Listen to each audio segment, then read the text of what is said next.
Everyone has a collection they love to collect. For some, it may be an exciting book or novel series.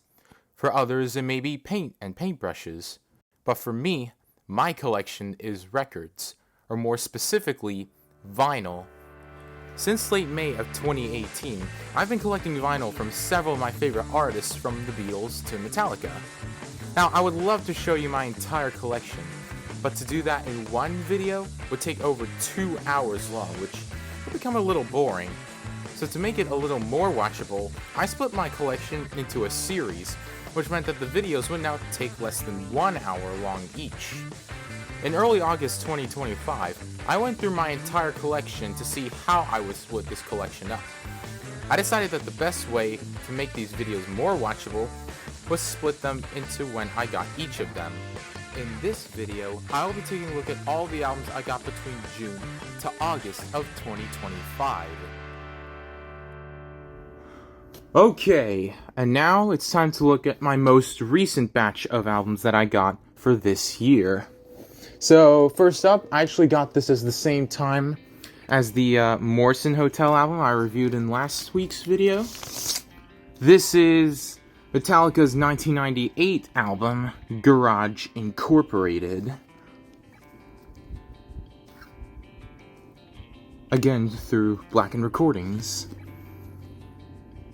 And there it is. But here's another disappointing thing. It's a triple album, so there's 3 LPs, but it's in a standard gatefold sleeve.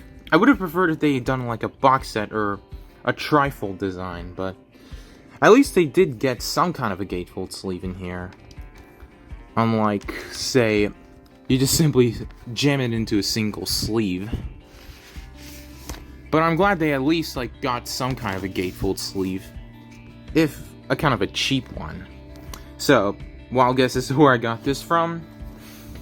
And here's the first insert, which details all the liner notes about the making of this album. And here's disc 1, again with a white die-cut inner sleeve with no polyline layers. Very similar to my copies of the Load and Reload albums. New recordings from 1998. So this is kind of a studio album in a sense, because none of the songs on here ever appeared on the Metallica studio albums. So I don't think these inserts were meant to be inner sleeves, because it's a 3 LP set, but there's only 2 pieces of inserts. So I don't know, what do you guys think?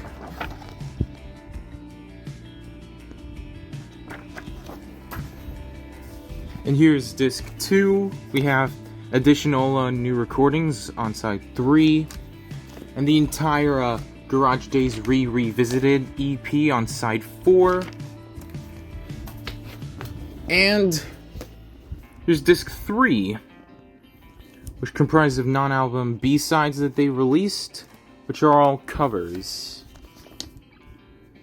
So, very cleverly put together, though, I will admit. In this expanded album here. Next up, I got this the day before Ringo Starr's 85th birthday this year. It's his 1974 studio album, Goodnight Vienna. When I actually picked this up at Vintage Vinyl, it was still sealed completely with shrink wrap on. Yet I got it for a very decent price.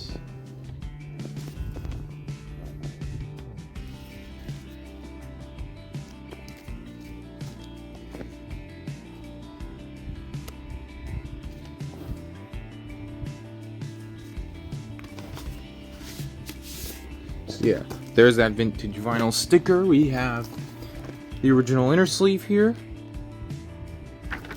with photo collage from the sessions and the lyrics. And again, we have a picture label here.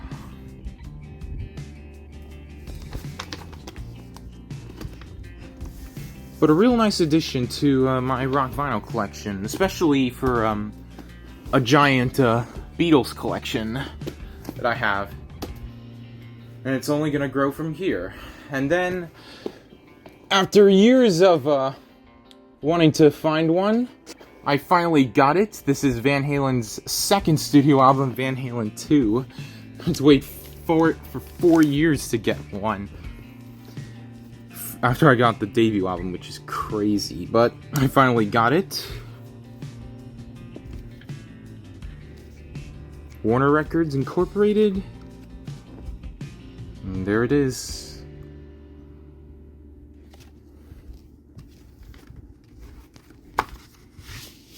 So again, the all-important sticker, and like the Van Halen debut, this inner sleeve is sideways printed, and this time the inner sleeve's printed in a different direction. I don't know if this is how it was on original pressings, but they do have a reproduction, and I'm glad they did it in color this time. Remember, the Van Halen 1 inner sleeve was in black and white, even though it was originally printed in color.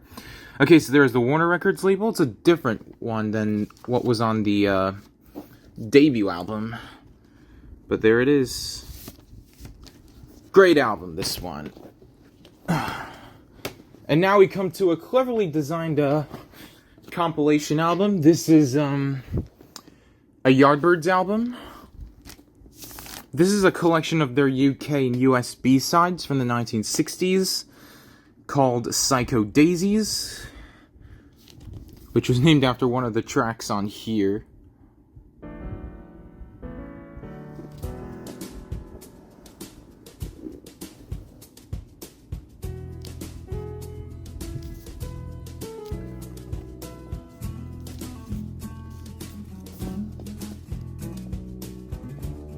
Named after this track here, which is a really, really great song. Released through Demon Records. Have this groovy designed inner sleeve here with liner notes about which B-side these were taken from.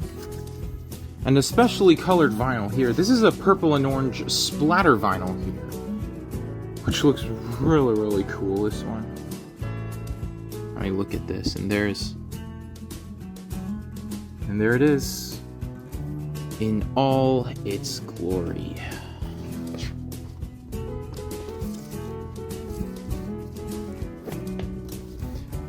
And last but not least, in my record collection as of August of 2025, it's the Kinks' Journey Part 3. Another gatefolded cover. BMG.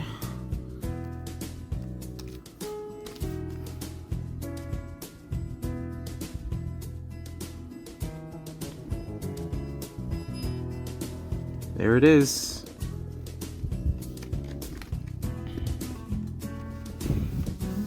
And this time, it's not presented as a booklet. It's just a fold-over insert, which does feel a little cheap, but it is what it is.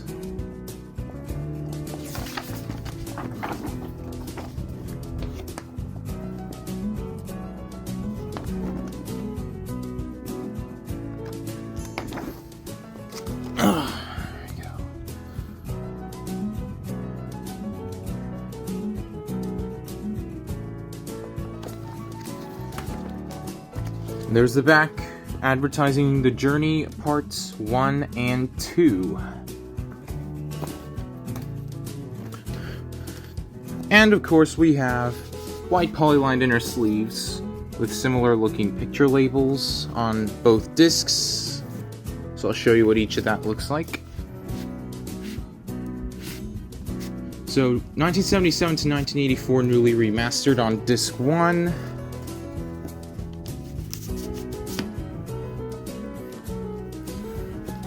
And disc 2 comprises a previously unreleased recording of Live at the Royal Albert Hall.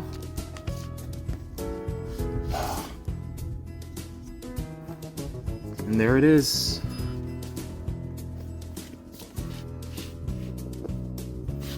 But whew, that was a complete look through my entire record collection. I hope you guys enjoyed this, and thank you so much for sticking with me throughout these entire videos. Thank you so much for watching this entire series. I hope you found some of these albums interesting. There will be lots more videos coming soon on this channel, so make sure to like and subscribe so you don't miss out on that. Join me next week as I unbox the vinyl albums I found since early August, and important pieces to update my record playing system. But until then, see you next time, and thanks for watching.